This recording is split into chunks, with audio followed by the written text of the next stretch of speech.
Hello guys and welcome to the show. I hope you've all had a very nice weekend so far.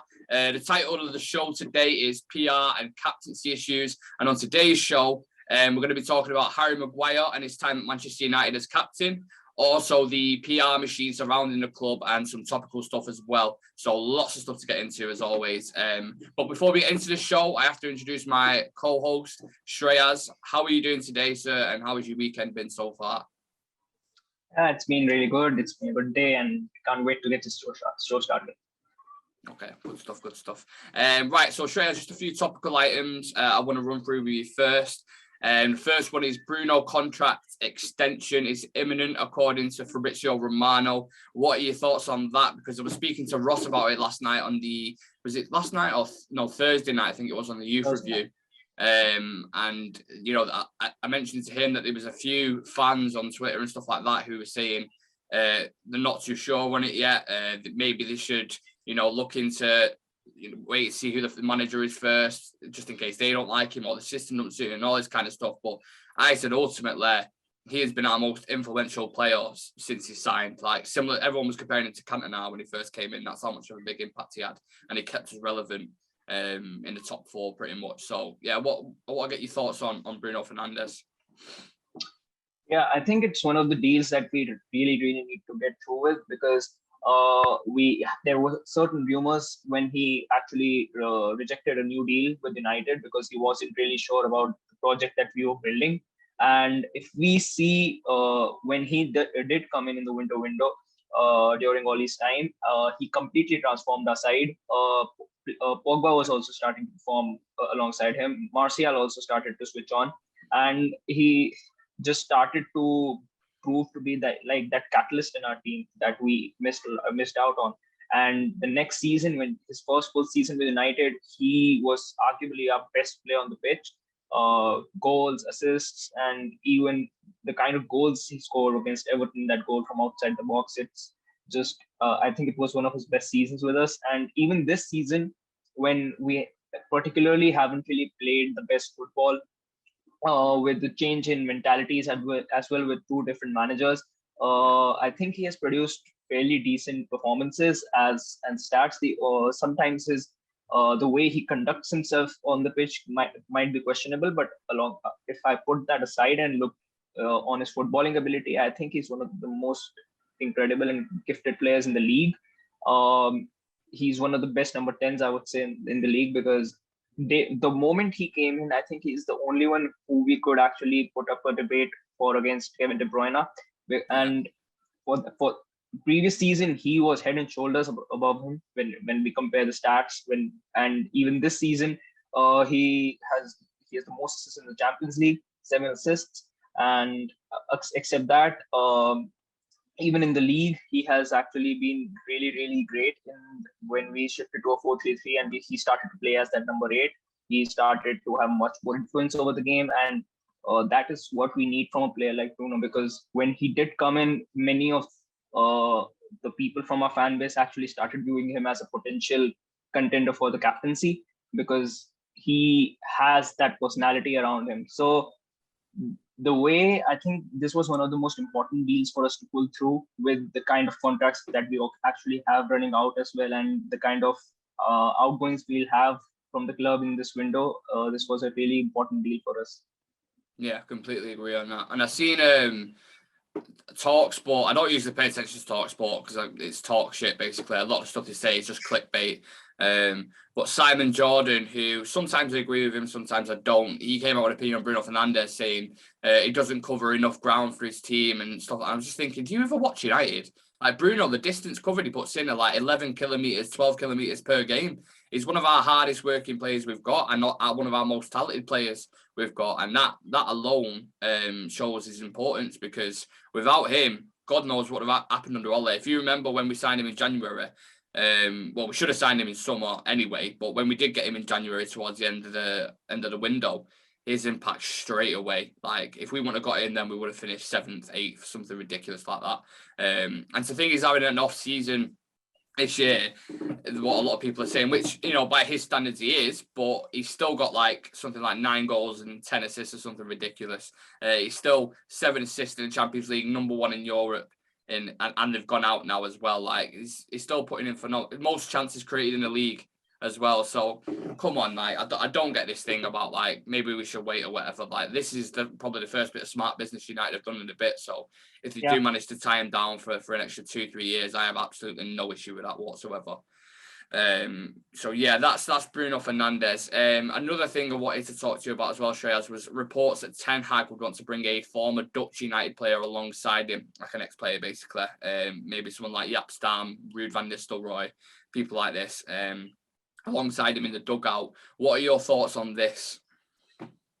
I think if we're able to get a really strong personality, like who mentioned Ruud van Nistelrooy or Jaap Stam, I think it's going to have a really, really big impact in the locker room, because the players that we have in that locker room at the moment, they do lack that character at times on the pitch, because we've seen their heads drop at times as well when we are put to the chase against a team. So having that kind of a mentality really, really needs to come with strong personalities in the locker room. And that is somewhere we lack at the moment, because we've seen Darren Fletcher alongside Ragnick, which we don't really understand what's his job really. Neither does Ragnick understand his job. No one does. And other than that, there's Phelan, who we've seen that he's one of the problems in our coaching department. One of the reasons why Oli was fired from his job, and he should have gone alongside him, but for some reason, we have kept him. So I think getting someone like Ruud van Nistelrooy would help a lot. And I think if we get Erik ten Hag, having a Dutch companion would actually help him as well, because Van Nistelrooy has a lot of experience. He's one of the legends that we have at the club. He was absolutely incredible in his career in the Premier League, and for United, he left quite a legacy as well. Other than that, I think it's really important to have that kind of strong figure, because we have definitely lacked that. Carrick wasn't able to pull that off, even though he was one of the best midfielders I would say we had in the past decade. And we just have to see how he's able to influence our team, because he's one of the best attackers in football history. If I talk about Ruud van Nistelrooy, or if we get a Jaap Stam, I think he was one of the most fierce defenders. So if we get him, I would say that he'd be sick of Harry Maguire, and Harry Maguire would think twice before even asking to play a game, because we know the kind of reactions that we'll see from the dugout. I feel like Harry Maguire is like the polar opposite to Jaap Stam, like the complete opposite. And having something like that, there's this narrative that's sort of painted out there that bringing ex-players never works and blah, blah, blah. And we touched upon this on when we did the Ten Hag's story so far on YouTube. And anyone who wants to go check that out, I'll just do a little plug, check that out on YouTube. Really, really good video that we did, an in-depth look at Ten Hag. But during that conversation, we mentioned this a little bit, and we said about Manchester United. I've lost my fucking train of thought now. What was I talking about? My brain's just completely gone blank. What was I talking about? Jaap Stam. Oh yeah, ex players coming in. Wow, my brain's just gone completely gone. Yeah, ex players coming in and taking over. These people, a lot of people on Twitter and people in fan channels and stuff saying like, get rid of ex players. You don't want them. Blah blah blah. The same people that are praising Arteta for doing such a good job at Arsenal. Who was a coach alongside Pep, as we know, at Manchester City. You've got ex-players like Xavi doing a brilliant job at Barcelona. You've got ex-player like Zidane, who won 3 Champions Leagues in a row at Real Madrid. Like, all these things, you know what I mean? It's not always the worst case scenario if you bring ex-players in. It's if you bring the right ones in for the right reasons. That's where I stand on it. I'm not sure about you. Yeah, I absolutely agree with that, because we've seen how Barcelona were in the Koeman, and after they get the job to Xavi, they've completely transformed, because you can see that in the performances. They've definitely turned the tide in the league as well. So I think if we are able to get the right man in that position, I think it's going to really help out a lot, because having someone like a Ruud van Nistelrooy or a Stam, like you mentioned, they know the intensity of this league, and they know what standard United needs to be at. And if we are not achieving it, we can definitely see some reactions from that dugout. And these personalities don't really care that much about if they are hurting some players' feelings, or if they are moaning on the pitch or something, because all they care about is getting those 3 points, make sure we're winning the league. That's the standard that United were at. We're used to winning the league every season, and right now we are battling it out just to get even, I would say, a Europa League spot. So Oh, I think the standards have clearly dropped, and definitely need to get one of the strong personalities in, so that these players are able to realize what a privilege it is to play for a club like Manchester United. Yeah, 100% agree with you there. And we could talk about players and management for years and years. Like, there's so much stuff going on with Manchester United. But if you don't mind, Shreyas, I want to talk about something that, you know, gets spoken about a bit, but doesn't get spoken about enough, I don't think. And I just want to dive into the PR surrounding the club at the moment. Feel free to throw any questions or any points you want to make, Shreyas, in between what I'm discussing. But yeah, for educational purposes, if anyone doesn't know what PR is, because there will be people out there who don't have a clue what it is, it's basically like, usually you see PR in public relations and politics. I'd say spins like a form of propaganda achieved through knowingly providing a biased interpretation of an event, or maybe campaigning to influence a public opinion about some organisation or a public figure. That's basically what it is. In layman's terms, they try to manipulate your emotions by putting something positive out there that isn't necessarily relevant to the topic at hand, but is out there to try to sort of sway your opinion in their favour, which will obviously benefit them. An example of this of late from Manchester United would be the managerial situation with Poch and Ten Hag at the moment. I'm not sure if you've seen this, Shreyas, but there's 2 anti-Ten Hag articles in the MEN in the last 24 hours. One describes the online support as not representative of a match-going fan. That's what it's put. This is 2 specific journalists pushing an agenda for a certain group at the club who maybe want Poch instead, and they're trying to sway an opinion. This is like a perfect example of it.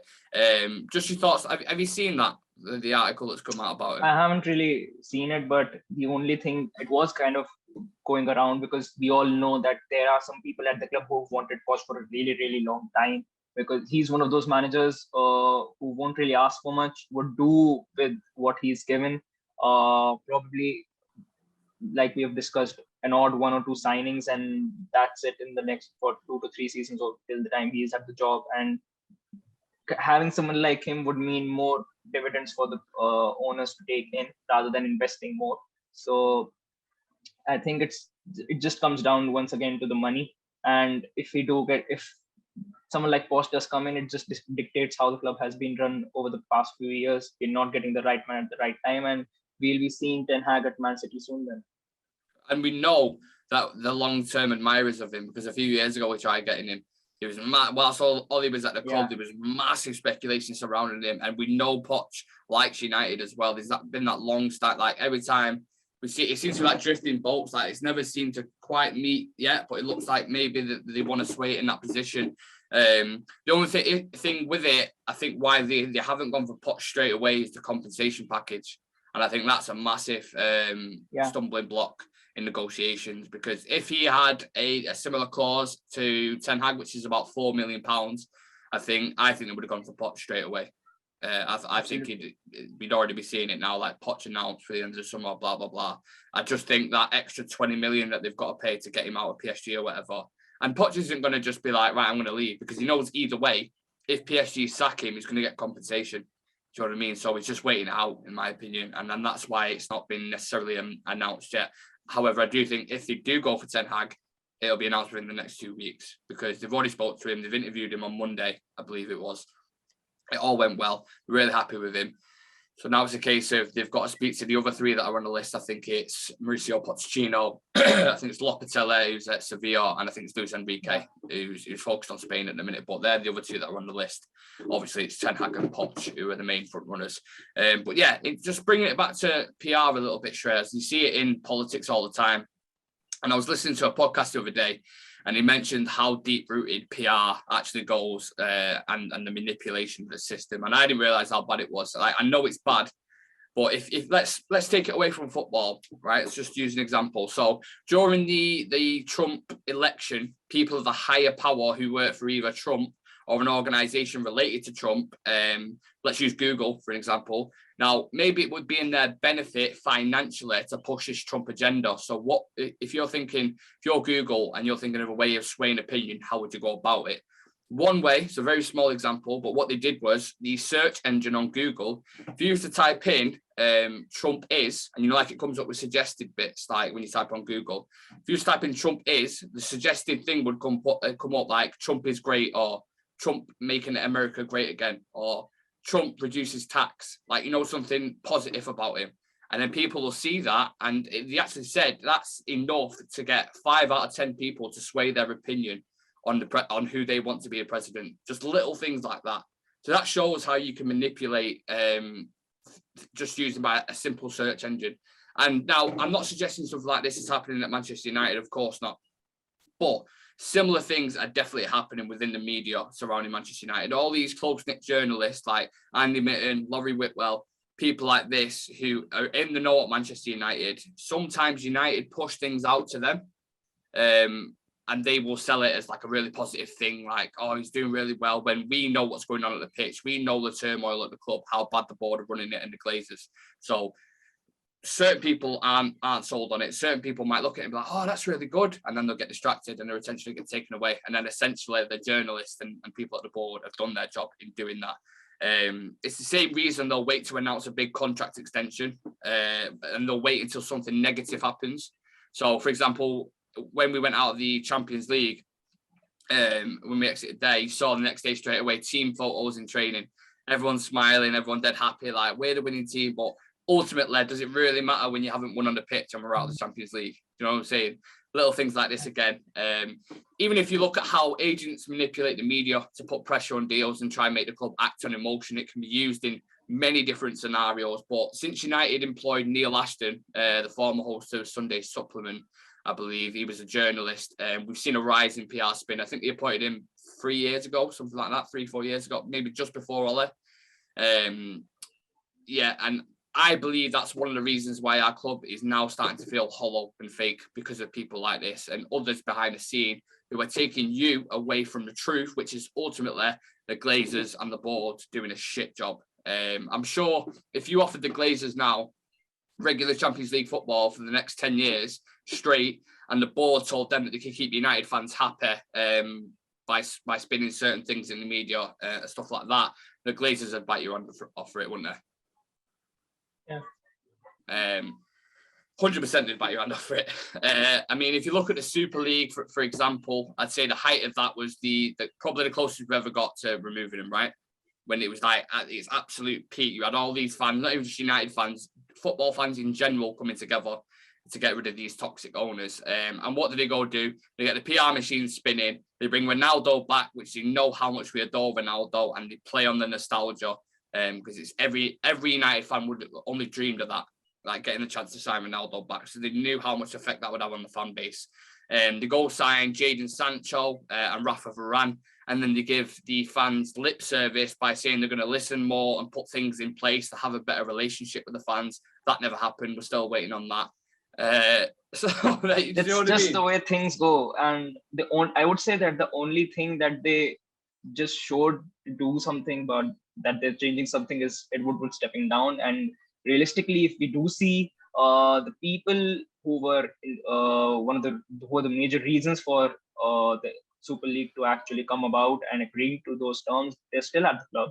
The owners are still there, and the guy who has just replaced Ed Woodward is one of the people who used to work under him and has great relationships with him. So I really don't see how things have practically changed. It's just kind of like a new pocket that they've brought in, and it's just, the guy is just going to do the same job Woodward did. Yeah, well, I'm a little bit hopeful, only because I've seen certain people talking about it, saying they are actively looking for the best in class, blah, blah, blah. And again, that could be lip service, so I don't want to buy into it too much. But if they put Rangnick upstairs, which I believe is going to happen in a consultancy role for 2 years, if they bring Ten Hag in and start building and say, look, for the next 4 or 5 years, the time Klopp had at Liverpool to implement his philosophy, develop these players, create his own team, to do that with Ten Hag, and then the board start making better decisions in terms of recruitment, obviously on the pitch, bringing the right people in for the right jobs and not mates rate throughout the whole club. Then if they start doing that, if actions speak louder than words, I'm happy to jump on board, but I won't buy into it until I start seeing these things happen. And I think the main bit of that is going to be the summer, when the season ends in the summer, who we get rid of, who we bring in, what manager we bring in, who goes upstairs, all this kind of stuff is yet to be asked yet. So we're kind of just dragging ourselves to the end of the season. And then we'll really see the impact of what Richard Arnold's going to do at the club. And yeah, we're still waiting for, these promises to come to fruition. That's the cold hard evidence of what the Glazers think of this club. Just a cash cow, a business. And to fans like us, it's like a religion, like a church. We dedicate our whole time. We work like people.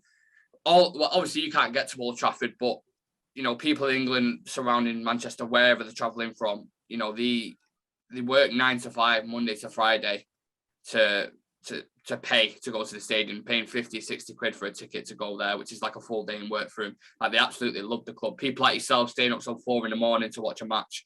Like, there's dedication there, and the Glazers are just treating it like a business, just a place to take dividends out of. And that goes back to the comment I made before, Shreyas, about if they could have 10 years of Champions League football guaranteed, they would bite your hand off for that. Absolutely bite it. Wouldn't give a fuck about trophies. Yeah. They'd bite your hand off for it. So I just think people should be aware of how the club are trying to manipulate us and our emotions and treat us like puppets. I think it's important to educate people, because, like myself, a year ago, 2 years ago, I wouldn't have known anything about this. When I'm seeing these pictures of players in training smiling, and I'm seeing contracts being announced on, off the back of a shit result and things like this, it make me feel happy about it. And then it's like a false sense of security then, because again, the next week, there'll be another bad result, or we'll be knocked out somewhere, or, certain players are getting contract extensions. People like Juan Mata, who's 34, like, he's a lovely guy, but he's stopping someone like a Hannibal Mabry coming into the team on the bench. Do you know what I'm saying? So there's all the things surrounding the club. It's important to educate fans on this. And kind of like Maguire's performances of late, progressively getting worse and worse. And the longer he holds onto that captain's armband, the more toxic it's getting at the moment. And that right there, Shreyas, is a perfect segue for your section. So without further ado, if you want to talk about Harry Maguire, be my guest. So I think when we did sign Harry Maguire, the first thought that came to our minds was that our defensive issues are solved for the next 4 to 5 years, I would say. When we paid around 80 million for him, he was one of the biggest signings that we made. Still hurts to this day. Yeah. Oh. I still don't know how Leicester pulled it off, but I think one of the biggest bank robbery ever pull off. Yeah. And when he did come in, had a few good performances. Ups and downs were definitely there because we had a lot of deadwood at the club at that time. We never really knew who was going to be in that back line for us, except for the centre back. But when we did stabilize, and when we did see that, okay, our first choice back line is going to be Victor Lindelof, Harry Maguire, Luke Shaw, and Aaron Wan-Bissaka. When this line started to progress, nothing really saw to be clicking. It usually used to just be a back six, because Harry Maguire needed shielding every single time, because he didn't really have the pace. He didn't really like to defend in those 1v1 situations. And whenever we saw someone like a Heung-min Son or a De Bruyne around him, he used to get heart attacks. And when it was announced that he was going to be our next captain, a captain should be someone who is able to set the standards in the club, who is able to set the quality standards at the club, I would say, and command the team during a game. And I haven't seen that from him, not even once, I would say. That's why when it was announced that he was going to be a captain, I actually wanted De Gea to be the captain, because I've seen him more vocal than him. He's been at the club for more than 10 years. He knows how this team works. He knows what the fans expect from him. He's been one of our best players, I would say, one of our most consistent players over the past decade. And he's been there actively for us through many different managers. Sir Alex, then Moyes, then under Mourinho and Van Gaal, and under Oli, and now in the Ragnick as well. He's been one of the players who's been there throughout.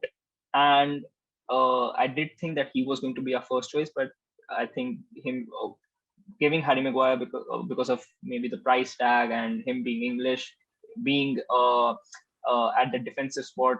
Maybe they thought that being a defender, he would have much more comfort in dictating the team and allowing them to move forward, but it didn't really work out. When we see the kind of captains that we've had, like Emmanuel Vidic, I would say, or Roy Keane, you see what we want from a Manchester United captain. Someone who is able to shout at the players, someone who is not hesitating to call the players out if they put in crappy performances.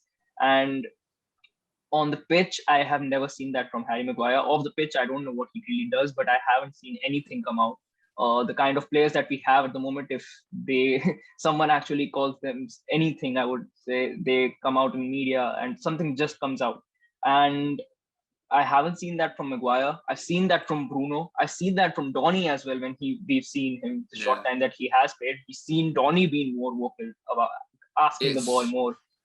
It's not just leadership on how you play on the pitch, it's your body language and how you come across to people and how inspirational you can be to people. Like, I always say this example, on the risk of repeating myself, but Gary Neville, he was never the most talented player on the pitch. He's the reason why he got to where he is because of how hard he worked and how much he'd do for, like, blood, sweat, tears for the team. Like, he was consistent right back throughout our successful years and a very good captain because of how consistent he was. If you can't be the best player on the pitch, at least be consistent with your performances. Someone like a Dennis Irwin was always went on, like, under the radar, but he was a rock in that team. Like Fergie would always say, he's one of the first names on the team sheet because you know what you're going to get from him game in, game out. With Harry Maguire, we know with the mistakes he makes every game. Like when I did a video like a month ago, I think it was, or maybe 2 months ago now, at that time he was at fault for 16 goals, either individually or collectively with another player. And that was then. Like, I can imagine it's a good few more now. And that you can't have that record as a captain. You just can't have that record. You definitely can't, because captain is supposed to be one who is able to influence his mentality on other players. And the bad side for us has been that he has been able to influence some of our players to play crap, and that has been happening. Marcus Rashford, for example, you never know. It might be Harry Maguire, it might be the reason. Yeah, play crap. Like, you know, it's true. The way I play, you have to play like this as well. Yeah. So, and when I see the captains that we've had over the years, the performance that we put up against Liverpool, it was just dreadful against Liverpool at Old Trafford. And when you imagine having someone like a Roy Keane in that team, you know that's never going to happen. Yeah. That's never going to happen. If you misplace one pass, it was the player who went on and did an interview on the radio. I can't remember what player it was for the life of me, but he used to say, I'd hate being on Roy Keane's team, even in training, because if you miss one pass or it's slightly off, he'd be onto you. And it set the standards so high at that club, like no one wanted to put a foot out of place. And now I think another massive contrasting issue, I'm not sure if you're going to get into this, is the fact that Ronaldo's there as well. The fact he's won 35 trophies, 5 Ballon d'Ors, everything there is in the game pretty much to win, bar the World Cup. And he's being told by Maguire, who's been relegated 3 times with 2 different teams.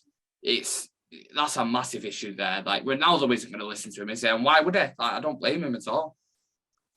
Maguire definitely hasn't proven himself as somewhat a person who can actually talk to Ronaldo that way. Because when you see the kind of captains that Ronaldo has worked under, you would see the likes of Sergio Ramos, who's been one of the best captains that we've seen in football. Then you would see at Juventus, he played under Chiellini, and he's one of the finest talent defenders to have ever played the game. Buffon as well. And they're one of the finest players that I've ever seen in this game. And then he comes to United to play under Harry Maguire. So you can see the quality like actually dip from Sergio Ramos to Harry Maguire. Oh yeah, and levels. So you can't really blame Cristiano Ronaldo, the kind of player he is, the kind of quality that he demands from his team, and the kind of player that he actually is. To listen to a person like Harry Maguire, I don't think he would mind listening to David De Gea, because he knows that David De Gea has been at the club 10 to 11 years. Sorry to interrupt you there, but David De Gea has also been one of the best goalkeepers in the world, and this year he's been one of the best goalkeepers. When is Harry Maguire really? Apart from the Euros, which he played in a pragmatic system anyway, like Southgate's very similar to Ole in that regard. He will protect his defense. Like today, he's playing like a back five in a friendly. Like he will play very pragmatic and put 2 CDMs glued to him, wing backs tuck in, stuff like that. So yeah, that's another example there. And I'm glad you mentioned Sergio Ramos, because Ramos had Rafa Varane at Madrid, obviously, when they went through that successful period. And Varane, without Ramos in that team, when Varane played for Madrid, he looked lost. And it shows now when Varane plays with if Maguire plays without Varane, Maguire looks lost. So it just shows there's certain levels, you know what I mean? Like, ridiculous. That's true, because Varane has been I think he's been one of the saving lights for us this season, because if we didn't have Rafael Varane, who knows where we'd actually be. He's been I think he's been the most consistent defender for us this season. I think some kinds of his performances go under the light as well because of he goes by quietly, doesn't he? It just seems to, like, you don't notice him in the game. Like when we're going through our ratings and stuff, post-match analysis, we get to Varane and we're like, it's kind of just sort of shit, like scratching our heads thinking, well, he's not put a foot wrong, has he? So he must have done his job. He just goes about it. And he's not a very aggressive, like hit hard, like a Yapstam, for example. He's a very clean, like, I remember Rio Ferdinand and Vidic being described as silk and steel. Obviously, Rio Ferdinand being a silk and Vidic being a steel. Rafa Varane's a very silky player. But with Maguire, you've got silk and shit. That's the only difference. Yeah, and when you see the kind of captain that Nemanja Vidic was, I would say, he was just phenomenal. And whenever we used to see him run at a striker, that striker used to be scared for his life. I mean, I still remember that blood was gushing down his face, and he was still shouting at the team. And it was just one of those moments that you would say that this is one of the best captains that I've seen, and this guy deserves to be a captain. With Harry Maguire, I would say if he even has like a little scar, he might faint. And he's really soft, and he doesn't have the charisma. And even after the games, the kind of performances and the kind of losses that we've had this season, you would expect a captain to come out and actually say something relevant. And whenever he's come out for a post-test match conference, they're awful. I'm sorry, I didn't mean to do that. Like proper, like a kid being told off in school. You're like, speak with your chest out, own your responsibilities, be that person. You know what I mean? No one wants to hear the shit coming out your mouth. Like, we go again. This is Manchester United. You know, we're not. Like, come on, man. Yeah, the fans deserve better, and this is an it's just the same thing over and over and over again, and it's just getting to a point that it sickens you. And that's not what you expect from a captain of a club like Manchester United, one of the greatest clubs in Europe, and the kind of history and the kind of players that we've had wearing that armband. I don't think Harry Maguire does justice to it. I think he's worst captains that we've ever had for this club. Let me throw a question to you, Shreyas. When the new manager comes in the summer, do you think he's going to strip him of it? Do you think he's just straight away and then he'll give it to another player? Or how do you handle that situation as a new manager? To be honest, I just want him to leave at this point. I really can't see him starting another game. Logistically, like, they won't be able to do it, will they? Because of how much they paid for him, like 80 million. They won't sell him now for 20, 30 million. Like, that had been looked at as, it's a shambles anyway that we paid 80 million pounds for him. But then to let him go, if you let the club captain go for 20 million pounds, like a quarter of the price you paid for him, back to another English club or something, it just looks so bad on United's part. So as a manager, if you're Ten Hag or Poch, you're not going to be able to sell him. So then how do you handle it? Like, what do you do in that situation? I'm definitely going to strip him off the captaincy and make him a bench player, really, because we can't have Harry Maguire starting and then expect to actually make case for top two, really, let alone win the league. We can't win the league with a defender like Harry Maguire starting for us week in and week out. We need reinforcements in that area. We need someone who can actually hit the ground running, like we've had with Bruno, and like we've had with Varane, I would say, as well, because he's been coming and he's been class for us. And right now, if I see that defensive areas, the best duo that we have at the moment is Varane and Lindelof. 100%. But I would say that it's just kind of it's really really shocking to see that players like Phil Jones are able to come in and have a better performance than Harry Maguire.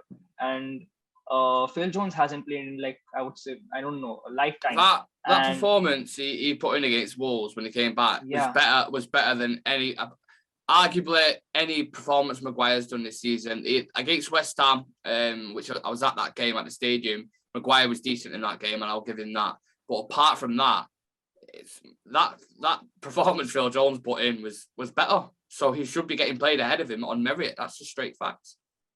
exactly. And I would say even Eric Bailly kind of player. Oh yeah, He's yeah. agile. He's physical. He knows how to be that rough and tough player. Or he does get a lot of injuries, I would say that. But when he is on the pitch and he is fit, he's gonna make his presence felt in that game. And that's somewhat Maguire. That's one of the areas where Maguire definitely fails. Another thing is that we've seen it a lot of times that we've been absolutely great in the first half, and then in the second half, for the first 15 to 20 minutes, we are completely asleep. And that's the area in those 15 to 20 minutes where you expect the captain to speak up and you know start shouting at the team and make the energy levels go up. Pull a few people together in it. Yeah, like, you sit deep here, you come here, you keep your eye on that player, man mark, like these kind of things. You need to be commanding that shit. He's just got the steering wheel one-handed and sort of freestyling it everywhere. That's what he's doing. Yeah, and that's one of the things that baffles me about him. And other than that, there was a rumor, I would say, that he's one of the players who has been leaking stuff to the press. And when you're a captain, you can't be doing that stuff, because you are one of the, if you are a captain, you are one of the key figures in that dressing room, and you are one of those players that the youngsters do look up to, and you still carry that price tag around you. You're one of the most expensive players at the club, and the club has put a lot of faith in you as well, giving you a captain's armband, and then you're going leaking stuff to the press because you can't deal with a personality like Cristiano Ronaldo. Or, I mean, that guy has achieved so much in his career. He's been one of the best players in the game. You've got to listen to him. He knows what he's doing, and you really don't expect that from a club captain to be leaking stuff to the press. And I really don't see him to be. I think if we do get Poch, he'd still have a big role to play in the team, because Poch isn't. I haven't seen him as a manager who has been making really really big or tough calls. He's one of the managers who likes to go about his business with what he's given. And if he does come in, they're going to say make use of Maguire, and he is going to do that. And we know how things are going to move on. If we do get a Ten Hag, he's off the team. He can't play in that Ten Hag system. He might even have to get subbed off at halftime, because he won't even have the energy to play like that in a Ten Hag system. You need energetic defenders. And I'm glad you mentioned that, Shreyas, because when we did the YouTube video, Ten Hag the story so far, we mentioned it where the way they do it, the build up from the back, sometimes he gets his centre backs to do vertical runs to create space, which is risky off the ball. In Maguire doing that, we've seen him caught out of possession so many times in like a counter press transition and stuff like that. Like Maguire in them, he just gives me absolute nightmares trying to play out from the back with him, because he's so clunky. We've seen the goal that Tielemans scored against us when De Gea passes it out to him. He doesn't go and meet it. Iheanacho pinches it off him. He gives it Tielemans, and then Tielemans scores that world there. Like, that is a prime example, and he's done that numerous times. It's not just one or two. He's done it a lot of times. So yeah, I'm glad you mentioned that. So I think the final comment I would make is that he is our club captain, and he doesn't get in any of those top 6 teams. Not in a million years. Oh, well, you'd argue top 10, really, like the way he's playing at the minute. Yeah. Like, who's in the top 10 now? So, say someone like, for example, for a Villa or Wolves, right? Connor Cody, now granted, they're playing in the back 5. If Maguire was in the back 5, he'd probably play a bit better if he was protected, as we know. But someone like a Connor Cody or Tyrone Mings, even Tyrone Mings at Aston Villa is playing better than Maguire. So he has a lot of work to do to get back up to that top level. Yeah, and that's just it, I would say, because if you are club captain and you can't get into a team in the top 6, it just speaks for your performance and how you've been throughout the season. And we have players that have that capability to walk into any team in the world. We've got Bruno Fernandes, we've got Cristiano Ronaldo, we've got Jadon Sancho. He's been flawless under Ralph Rangnick. Even a player like Diogo Dalot, who we hadn't really seen this season under Oli. He's come in under Ragnick and he's shown us what he's capable for. And fans have come behind him and said that he is good enough to be a player for United and he deserves a go. And he hasn't really proved us wrong in that section. With Harry Maguire, he's been given opportunities after opportunities. He's been given the captaincy as well, and he hasn't really shown in any of those roles, be it as a player or as a captain. So, if I would argue who do if we do get Ten Hag, because I would actually really just want to see the positive side of this. Who would you think are probable candidates for getting that captaincy role? Initially, I've always said Bruno, but I thought this season, with his petulance, how he's been at certain times, like sometimes he just needs to leave it on the pitch. Like he over moans at things, like when you're trying to focus on the game. And I think if you've got someone who's constantly moaning, that ultimately has an effect on the rest of the team. Like the rest of the team start to become petulant and moaning at little things, and I don't want that. That shouldn't be the example he's setting. In terms of his performances, he's been one of the better players. So setting an example from that perspective, I'd say Bruno. But I don't know, it's a tough one at the minute. De Gea's a good candidate, but I don't like, this is my personal preference, I don't like having keepers as captains. I prefer him to probably be in the middle of the pitch like that, or maybe a centre-back so they can see the whole pitch, so they can sort of conduct the game. Varane isn't captain-like we said then, he's more of a silky player. He goes about his business his own way, so he's not really much of a vocal leader. I just wish I think if Scott McTominay was another level, if he was in terms of his ability, if he played like a Fabinho or someone like that on a consistent basis, I'd say Scott McTominay, because I think the way he conducts himself in his interviews at times, the way he is, he's 100% dedicated on the pitch, and he's got the right ethos and the right mentality. So that would be my shout if he was a higher level of a player. But I think in order to move forward and to go to that next level, I don't think you can put McTominay in it. So it's a tough one because Ronaldo's only going to stay here another year. So then you're going to have to change your captain again when he leaves. So Bruno is probably, I'm trying to think of anyone else. I'd probably say Bruno or De Gea. I'd say is probably the best shouts for that. But the analogy I use for Maguire, and I use this quite a lot, but if you've got a manager at a restaurant who, when they cook meals and stuff like that, they're always burnt. You've got, customers constantly unhappy. You've got money coming out the till.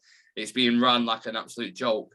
And he's telling you what to do and how to do this. No one's going to listen to him because the example that he's setting is 5 out of 10 every game. And that's being kind, let's be honest. When we do our player ratings, we're giving them 3s and 4s and stuff like that.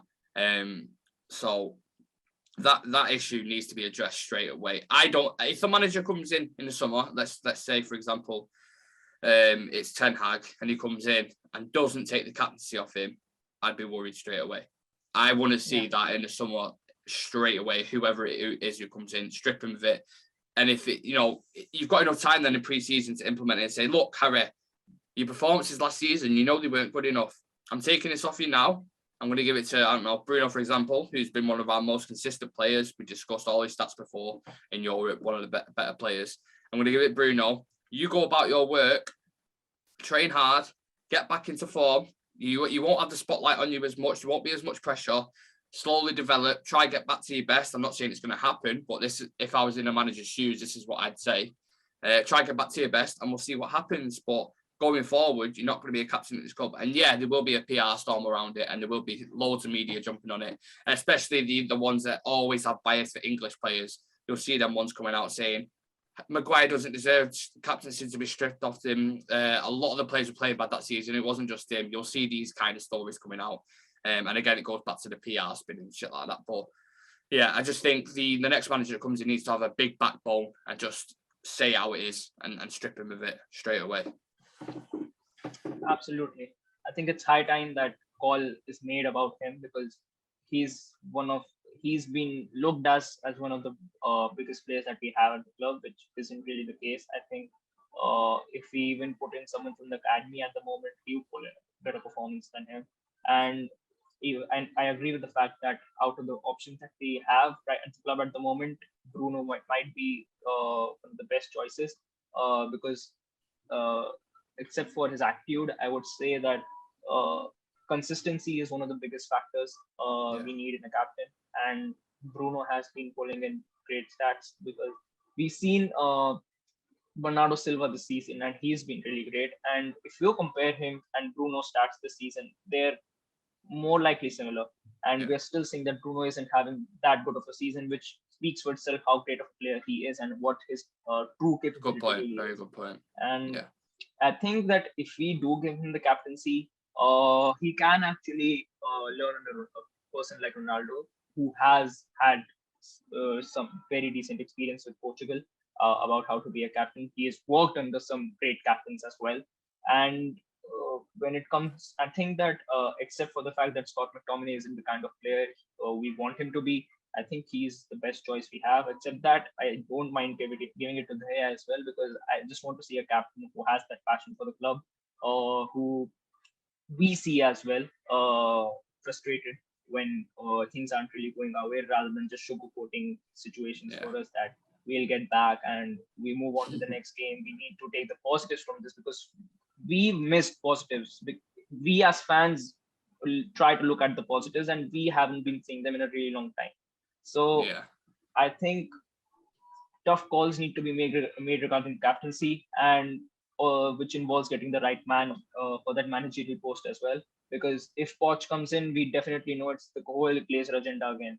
And if we can actually see the next season actually going downhill as well. And like I think Daniel mentioned it as well earlier on, that things might be going much downhill in the coming season because of the contracts that we have running out. And what do we have to actually convince big name players to stay with us? Bruno is officially staying, except that we've got Rafael Varane, who is known for being in the Champions League, and we aren't in the Champions League next season, quite frankly speaking, right now. And so he's going to be in the Europa League. When we approach him to get a contract extension, I don't see him actually extending if we can't get him Champions League football. I think it's going to be really hard to see that Europa League emblem on the Ronaldo shoulder as well. You can never imagine that happening. And we are the only club who would do that to Ronaldo. The only club who could do that. Put the Champions League Varane and Ronaldo, the most highest goal scorer in Champions League history, to make him play in the Europa League. That is United in a nutshell. Shreyas, unfortunately for the next 10, 12 games, I think where it is until the end of the season, we're going to have to keep watching Maguire at centre-back and try captain our team. And look, as a fan, I want to get behind him just until the end of the season, just to see if we can scrape top four. I doubt it'll happen, but you've always got to have that belief as a fan going forward. But look, 45 minutes or 50 minutes, I think it's been now, absolutely flew by. Enjoyed speaking about stuff like this. It's almost like a therapy session at times, isn't it? When you're going through it, like you feel yourself sort of venting a lot of stuff that needs to be put out there as a United fan. Very frustrating at times, as we both know. But yeah, I'd like to thank you for coming on the show. Really appreciate your time as always. I'd like to thank everyone for watching, if they're tuning in to listen to us. And yeah, just to let you know, tomorrow we've got Sam's big show, which is summer transfer targets, who you want to come in, who you're going to let go. That should get interesting because there's 4 people on there, 4 different opinions.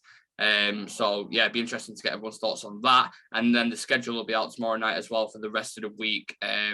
Obviously next weekend we've got games back, so there will be a preview included in that week, and there will be a match day included in that week, as well as shitloads of content as always. So yeah, thank you very much for coming on, Shreyas. Appreciate it. Make sure to watch all our YouTube videos. Check us out on Instagram, on TikTok as well. Unfortunately, if you're from India, you can't access their TikTok. But still, if you're from England, make sure to follow us on TikTok. And we'll also be there on Instagram. Make sure to tune in for tomorrow's show as well. It's going to be really exciting. And let's just hope for the best for our club. Yeah. Thank you very much. I'll see you in the next one, Shreyas. Take care, guys.